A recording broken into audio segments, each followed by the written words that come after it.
Eclipse. Up next on Clever TV, we are recapping Chapter 24. Keep on watching.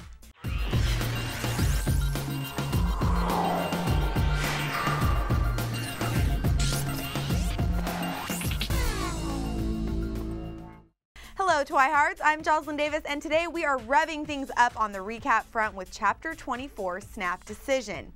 Now, the chapter opens with Bella laying asleep down on the sleeping bag, awaiting the justice that she just knew was coming her way for what she'd done. Then, out of nowhere, Edward just reaches out to her, asking if she's okay. She says no, she wants to die. Jacob has since left to go out and fight. The whole pack would know everything by now, and since Seth was right outside the tent, it didn't really take long for Edward to read his mind and figure out what had happened. Then somehow Edward starts laughing a little bit. He says he's not mad as Bella attempts without success to apologize. Edward says that he's almost got to hand it to Jake. The guy is pretty cunning. He had everyone fooled, including Bella. Still though, Bella could not understand why Edward wasn't mad. Then he told Bella, "You love him." And as much as she really wanted to deny it, she just couldn't. So at this point in the story, it really seems like Edward has a new respect for Jake, especially since he cared so much for her when he'd left Bella alone. But all Bella really wanted was for Edward to be mad at her and stop being so nice and so understanding. But he really seriously felt understanding about the whole deal. Then Bella kisses Edward, trying to make herself forget what had happened. He tells her that this isn't really the time for this sort of thing, plus she sort of smells like a dog. Again, he promises her that after they're married, they'll do as he promised and try. So Seth, who is still outside in his wolf form, starts howling. He's relaying the info to them, but it's clear that he wants to be there himself. The pack was protecting him, actually. The whole fight has started at this point. Now, Edward soothes Bella, telling her that they'll all be okay. They have everything on their side. So far, the fight was going exactly as planned. All of the vampires and the werewolves were working together perfectly. Then things get really quiet.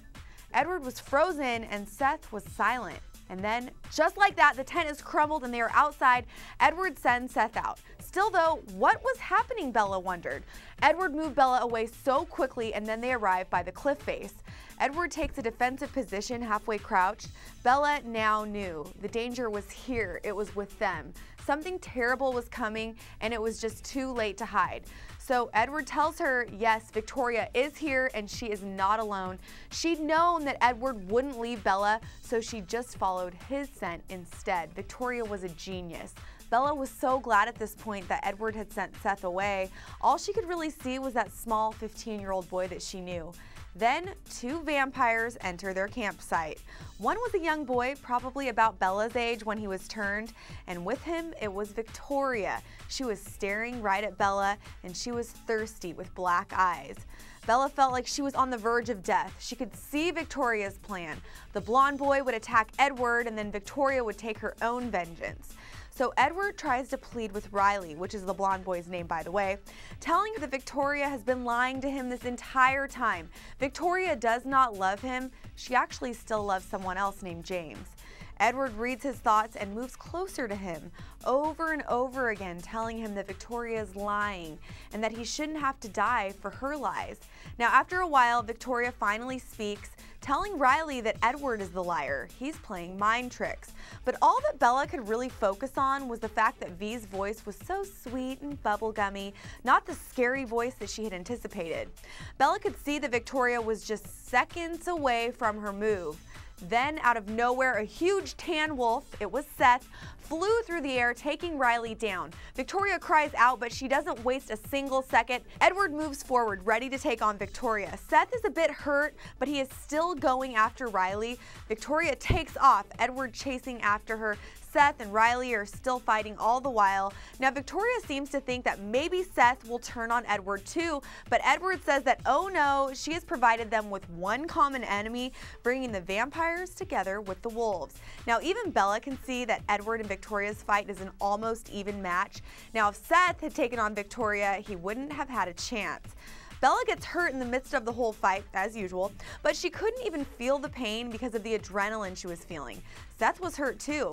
Seth and Edward, they needed some help at this point. They needed a distraction. So could Bella help? So Bella at this point purposely cuts herself. Of course, Victoria is quickly distracted, flying into a tree, while at the same time, Edward grabs Riley. Then Bella, still looking at Victoria, she sees that crazy, scary smile that she had dreamt of for so many months. With that, Victoria flew out of a tree, but she was interrupted by something white flying through the air.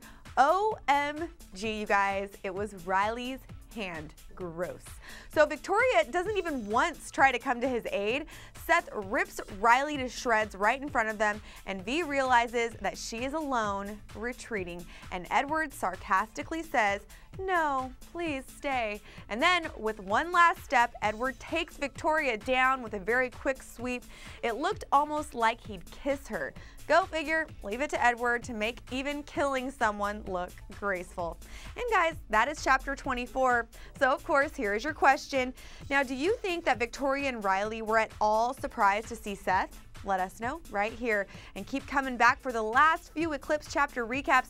I'm Jocelyn Davis. See you next time right here on Clever TV.